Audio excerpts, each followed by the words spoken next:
নমস্কার, হ্যানিম্যানিয়ান study circle থেকে আমি ডাক্তার দিলীপ কুমার হালদার। আজকের আলোচনায় মেন্টাল রিয়াকশানটা বোঝার চেষ্টা করব। প্রথমেই এই কাদের এটা বলে নিই, এটা সিক পারসনসের, অর্থাৎ কি mental reaction of the sick person.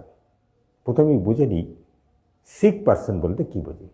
একটা সিক মানে একজন ইন্ডিভিজুয়াল যার ভাইটাল প্রিন্সিপাল ডিসঅর্গানাইজড হয়ে গেছে। তার মানে কী হবে, যখন ভাইটাল প্রিন্সিপাল ডিসঅর্গানাইজড হয়ে গেছে তার মানে both the functional activities in physical and mental level is disorganised. তার মানে there must be some change in physical and mental layers or physical or mental activities. তার মানে একটা মানুষ যখন অসুস্থ হয়ে পড়ল তখন তার শারীরিক এবং মানসিক দুটো ক্ষেত্রেই তার পরিবর্তন দেখতে পাব। কীরকম একটা শারীরিক পরিবর্তন কীরকম, একটা মানুষ নর্মাল ছিল, বেশ খেলছিল, চলছিল, ঘুরছিল, হঠাৎ দেখা গেল তার গায়ে কিছু র্যাশ বেরোলো, কিংবা দেখা গেল তার টনসিলটা ফুলে গেল, কিংবা দেখা গেল তার হাঁটুটা ব্যথা হলো, কিংবা দেখা গেল তার পেটটা ব্যথা হলো। এটা ছিল না, দিস ইজ সাম অ্যাবনর্মালিটিস, অর্থাৎ ফিজিক্যালি সাম অ্যাবনর্মালিটিস দেখা দিতে পারে। আবার মেন্টালিও কিছু অ্যাবনর্মালিটিস দেখা দিতে পারে। আমরা একটা জিনিস এবার গোড়ায় দেখে নিই, হ্যানিম্যান কী বলছেন, ভাইটাল প্রিন্সিপালের sensation of the vital principal. তাহলে যখনই ভাইটাল প্রিন্সিপাল ডিসঅর্গানাইজ হয়ে যাচ্ছে তখন তার সেন্সেশনটাও ডিসঅর্গানাইজ হয়ে যাচ্ছে। তার মানে তার sensation of the vital principal যদি ডিসঅর্গানাইজ হয়ে যায় তার রিফ্লেকশানে কী হবে, তার ইমোশনসটাও ডিসঅর্গানাইজ হয়ে ইমোশনাল ভাইব্রেশনসগুলোও চেঞ্জ হয়ে যাবে। তার মানে emotional level must be changed. ওই জন্যই হ্যানিম্যান এক জায়গায় বলেছেন 213-তে, মাইন্ড অ্যান্ড ডিসপোজিশন, অর্থাৎ মাইন্ড এবং তার যতটুকু ডিসপোজিশন হয়েছিল বা হয়েছে সেই অবস্থাটা আমাদের বুঝতে হবে। সেই জন্যই সেই অবস্থায় যে পরিস্থিতি দাঁড়ায় সেখানে তার মানসিক কথাবার্তা, চালচলন, হাবভাব, রিয়াকশানসগুলো, মানসিক প্রতিক্রিয়াগুলো, এগুলো আমরা বোঝার জন্য আজকের বিষয় study of reactions of mind in sick. তাহলে সিক বুঝলাম যেখানে ভাইটাল প্রিন্সিপাল ডিসঅর্গানাইজড হয়েছে, যেখানে তার সেন্সেশনস এবং ইমোশনস পাল্টে যেতে শুরু করেছে এবং ফিজিক্যালি ফাংশনাল ডিসঅর্ডার দেখা দিচ্ছে। এই পরিস্থিতিতে আমরা একটা জিনিস বোঝার চেষ্টা করব, যেখানে ইমোশনাল লেভেল চেঞ্জ হচ্ছে, তার ভাইব্রেশন চেঞ্জ হচ্ছে, তার অ্যাক্টিভিটিস চেঞ্জ হচ্ছে। তার মানে কি, আমরা একটা জিনিস আগেই দেখে নেব, আমাদের perceivable first layer of mind is emotions. Emotional level is the first perceivable layer of a person. তাহলে ওই মানুষটা যখনই ফিল করতে শুরু করলো কিছু, that is the reflection of emotions. আমরা সেই জায়গা থেকে মানুষটার অ্যাক্টিভিটি, ভাবনা চিন্তা, ক্রিয়াকলাপ বুঝতে পারব। আর এই জন্যই আজকের বিষয় study of reactions of mind in the sick. মানুষটা অসুস্থ, সেই মানুষটা যখন আমার কাছে এসে বসলো তখন আমি কি দেখব, তার অ্যাক্টিভিটিস, ওই যে সেদিন বলেছিলাম, আগের ভিডিওতে বলেছিলাম, তাকে অবজারভেশন, তার বিহেভিয়ার, তার ভার্সন, এবং তার রিয়াকশানসগুলো বোঝার চেষ্টা করব। এইগুলো ক্ষেত্রে আমরা প্রথমে তাহলে কী করব, লোকটা এসে বসলো, তার অ্যাক্টিভিটিস আমি দেখতে শুরু করলাম, তার চাল চলন দেখতে শুরু করলাম। এইবার সে সামনে বসলো, কী হতে পারে, সে হয়তো কারোর সাথে কথা বলছে, কিংবা কোনো অঙ্গভঙ্গি করছে, কিংবা কষ্টর কথা, সে হয়তো পেট ব্যথা, সে চেপে রয়েছে। এবার এসে আমাদের বলতে পারে কি, অনেক কিছুই বলতে পারে। এবং এই বলার ভঙ্গি, এখান থেকেই আমাদের রিয়াকশান শুরু হয়েছে। তার মানে তার ইমোশনাল লেভেলের যে রিয়াকশান শুরু হয়েছে, সেটা আমরা বুঝবো তার বলার ভঙ্গি, চলার ভঙ্গি, কথা বললে তার উত্তর দেওয়ার ভঙ্গি ইত্যাদি থেকে। এইভাবে আমরা মানুষটার ভিতরের রিয়াকশানসটা বুঝে ফেলতে পারি। যেমন একটা মানুষ বসে সে কথা বলতে শুরু করলো আমার সাথে, কি বলছে, হেসে হেসে কথা বলছে। অর্থাৎ হেসে হেসে কথা বলছে মানে কি আমরা এটা দিয়ে রুব্রিক বানাবো বা কীভাবে বানাবো?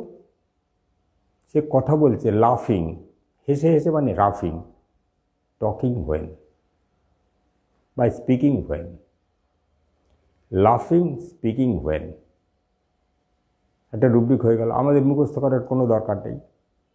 সিমিলারলি এটা উল্টোটাও হতে পারে, হয়তো উইপিং, কাঁদছে, কথা বলতে বলতে কাঁদছে, কী হবে, কান্না কি, উইপিং, উইপিং টকিং হোয়েন,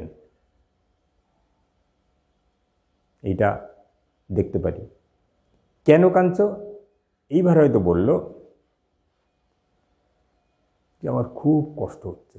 তার মানে কি, আমাকে এইখানে একটা কথা মনে রাখতে হবে, যে যাই বলুক তাকে এই 3টে পয়েন্ট মনে রাখতে হবে। কি বলছে, কেন বলছে, কেমন করে বলছে। তাহলে এ কেমন করে বলছে, আগের মানুষটা হাসতে হাসতে কথা বলল, পরের মানুষটা কাঁদতে কাঁদতে কথা বলছে। অর্থাৎ উইপিং স্পিকিং হোয়েন। আবার এবার কষ্টের কথা, কেন কাঁদছ, খুব কষ্ট হচ্ছে। হয়তো বলবে আমাকে তাড়াতাড়ি সারিয়ে দেন, আমি আর পারছি না। এই যে তাড়াতাড়ি সারিয়ে দেন, তার মানে কি বলল, এর থেকে রেহাই পেতে চাইল তাড়াতাড়ি। তার মানে কি, এর থেকে বার করতে চাইছে, carried desire to be carried. সে কীরম করে চাইছে, তাড়াতাড়ি, অর্থাৎ carried desire to be fast, আমাকে তাড়াতাড়ি এর থেকে উদ্ধার করো। কেন, কারণ আমি আর পারছি না। অর্থাৎ পেনটা তার কাছে ইনটলারেবল। এবং কি হচ্ছে সেখানে, হয়তো এমনও হতে পারে যে সেইখানে তার এতটাই বিরক্ত লাগছে যার জন্য তার ইরিটেবিলিটি আসতে পারে। আমরা কি বলবো, কথা বলতে বলতে তার মধ্যে বেশি কথা বললেই তার মধ্যে ইরিটেবিলিটি, অর্থাৎ ইরিটেবিলিটি পেন ডিউরিং। আবার এত করতে হতে পারে খুব কষ্ট হচ্ছে, তার কষ্ট থেকে তার চিন্তা বেড়ে যাচ্ছে, অর্থাৎ তার মধ্যে মানসিক এবং শারীরিক কষ্টের এত বেশি হচ্ছে, আমরা যে লেভেলকে ধরতে পারি অ্যাঙ্গুইশ হচ্ছে। কখন অ্যাঙ্গুইশ হচ্ছে, অ্যাঙ্গুইশ কখন হচ্ছে, বলছে ব্যথা এত পারছি না, তাহলে ব্যথার জন্য তার অ্যাঙ্গুইশ হচ্ছে, ব্যথার জন্য তার চোখ দিয়ে জল পড়ছে। হয়তো এমন কেউ বলছে এটা রিয়াকশানস তার, এইগুলো, এই যে ব্যথার জন্য চোখ দিয়ে জল পড়ে, এটাই তার মনের রিয়াকশান, সে আর পেরে উঠছে না। তাই ফলে কি হচ্ছে, এমন হতে পারে একটা মহিলা হয়তো শরীর খারাপ, তার পেট ব্যথা, শরীরের বিভিন্ন জায়গায় ব্যথা ইত্যাদি হয়তো রয়েছে। সেক্ষেত্রে আমরা কি পেতে পারি, এমন হয়তো সকালবেলা হাজবেন্ড তার ওষুধ দিয়ে চলে গেছে, সন্ধ্যেবেলা এসে তাকে জিজ্ঞাসাও করলো না যে ব্যথাটাকে কমেছে না কমেনি, এসে শুধু জিজ্ঞেস করলো যে ওষুধ খেয়েছ, বলে হ্যাঁ, আর কোনো জিজ্ঞেস করলো না। অর্থাৎ তার মনে একটা খেদ রয়েছে যে তার কথা গুরুত্বই দিচ্ছে না, তার কথা ভাবছেই না। তার মানে কি, এই তার সহচর্য চাইছে, তার সঙ্গ চাইছে, তার সিম্প্যাথি চাইছে, তার অনুভূতি, তার ফিলিংসটা চাইছে, সেটা পাচ্ছে না, তাই তার অনুভূতি কষ্ট। আমরা এইভাবে ব্যাপারগুলোকে, রিয়াকশানসগুলোকে বুঝবো, মনের ভাব ভাবনা, তার ক্রিয়া প্রতিক্রিয়াগুলোকে বুঝবো। যেমন একজন মহিলা বলছে,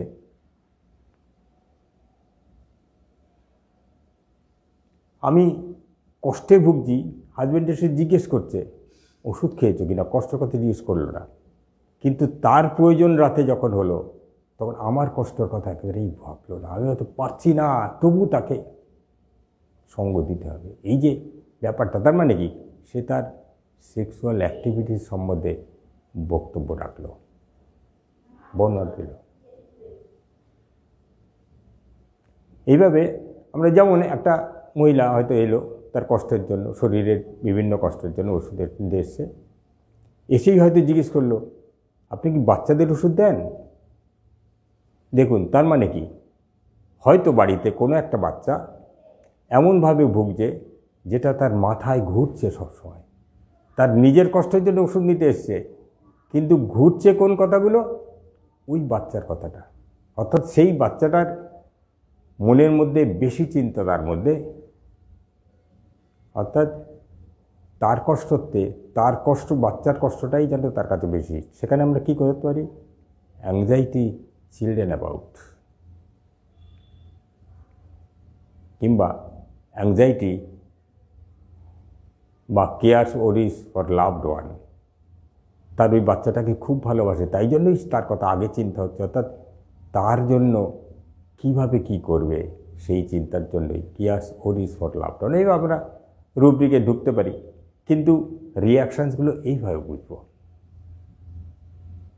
একটা বাচ্চা কিংবা একটা বড়, যেই হোক, হয়তো দেখব যে ঢুকছে, আমি হয়তো ফোনে কিছু দেখছি, রেপার্টরিটা দেখছি, ঘেটে ঘেটে দেখছি কী আছে, সেই সময় ঢুকছে, সে ফোনটা উঁচু করে দেখে হয়তো বলবে ছবি তুলবেন না, ছবি তুলবেন। তার মানে কি, তার ছবি তুলতে আপত্তি। যদি ওইখানে ছবি তুলবেন না, তার মানে অ্যাভারশন পিকচার টেকিং। আমি যদি সেখানে এইখানে সিঙ্গেল সিঙ্গেল ওষুধ পেয়ে যাব, কিন্তু কেন তুলবে না, ওর হয়তো ধারণা আছে ও দেখতে ভালো না, ওর হয়তো ধারণা আছে ওর ছবি তুললে ভালো ওঠে না, ইত্যাদি। অর্থাৎ একটা মানুষ কীভাবে কথা বলছে, কিভাবে চলছে, কিভাবে প্রশ্ন করলে তার উত্তর দিচ্ছে।